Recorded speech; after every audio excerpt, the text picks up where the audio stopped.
Well, welcome back, folks. In today's video we're going to install the right engine side cover on the little Suzuki TS50 project. This is that large cover that goes over the clutch assembly, and eventually the carburetor will mount on the inside of one of the cavities.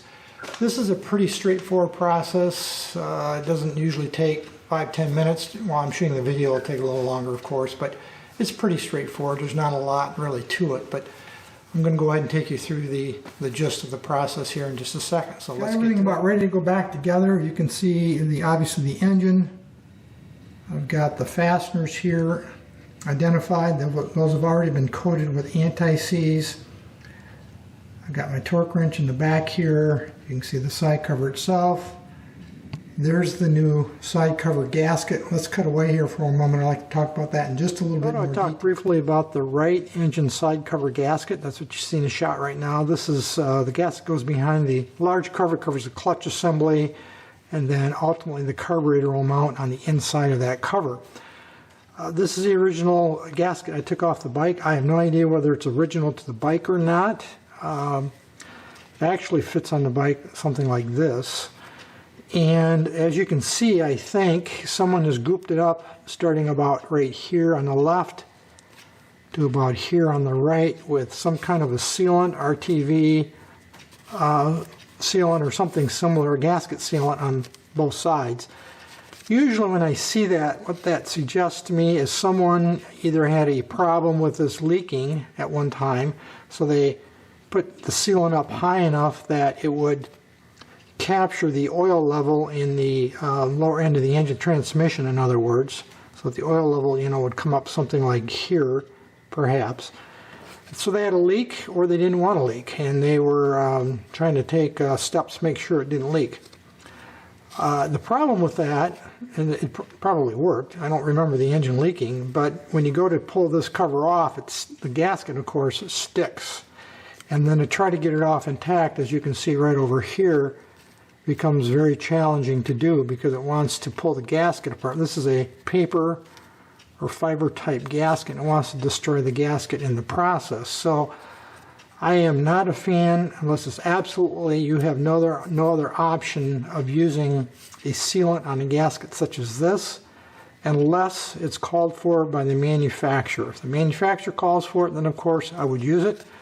But I'm pretty sure Suzuki didn't call for a gasket sealant on this paper or fiber gasket. I did buy a new gasket right here. This is an aftermarket gasket supplied by Nippon Machine. You can see right there. It's US made. Wasn't terribly expensive. They offer gaskets in a lot of different patterns. This certainly wasn't the only one. I got this off of eBay, by the way. And it's an exact match. I should just flip this over to match the way it's laid out, like that. It's an exact match. You can see here on the original, this top piece right here is missing of the gasket. But brand new gasket, that's what we're going to use. I will coat both sides of this now before I assemble the gasket and cover the bike with anti-seize. You've heard me talk about that many times. It will allow the gasket to seal, yet easily be removed later if necessary. So that's the gasket. You'll note that gasket has been coated already on both sides with anti-seize, and then I have a few other tools available in case I need them over here. So let's go ahead and get this side cover back on the engine. First thing I'm going to do is put on the new gasket. It's a brand new aftermarket, which I just talked about in that separate little clip. By the way, there's 3 dowel pins here, here, and one up underneath here. Those have already been lubricated with anti-seize as well and are in place.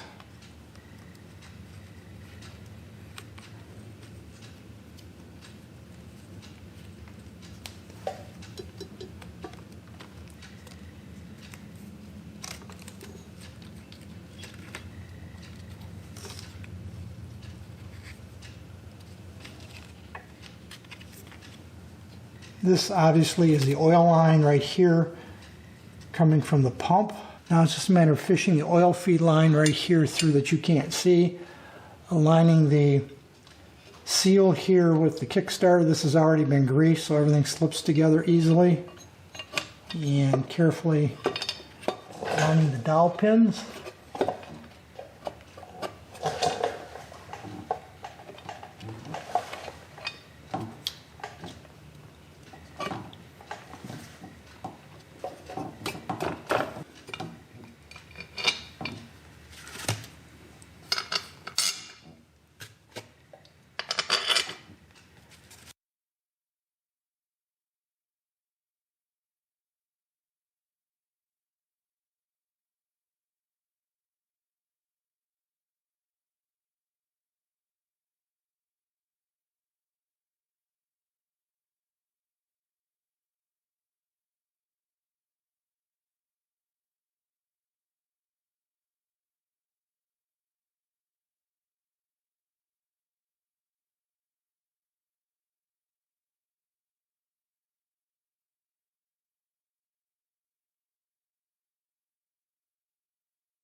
Now that I have all the fasteners hand tightened, I'm going to use my little torque wrench and I'm going to torque all the fasteners at the same setting. And ultimately where I want to end up is at 48 inch-pounds or 4 foot-pounds. It's a little lighter than the specification, which calls for, I believe it's 5 to 6 on a 6mm mild steel fastener like these are.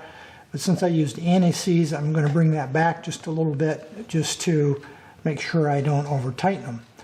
Right now I've got the torque wrench set at 30 inch-pounds, and I'll do an initial torque all the way around, then I'll snug them all up to the final 48.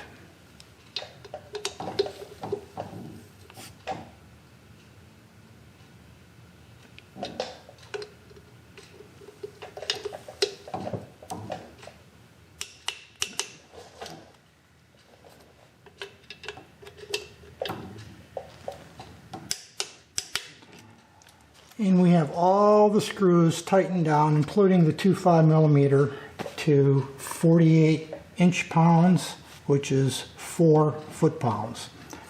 So the side cover is essentially complete. If you're wondering what this little hole is over here, and you might not be able to see it, there's a little hole right here, and that's actually for checking the oil level, because this engine does not come with a dipstick, it just comes with a plug. In fact, the plug's around here somewhere, right here. Here's actually the plug, and that just threads in there, obviously. So there's no dipstick, so you just take that screw out and check the oil level. You should have oil to that level. I'll add that a little bit later. Well, that's going to be it for this video, folks. Very straightforward. Putting the clutch cover on the right side of the engine went together just fine. Any issues, questions, thoughts, drop me a note. Otherwise, as usual, thanks for watching.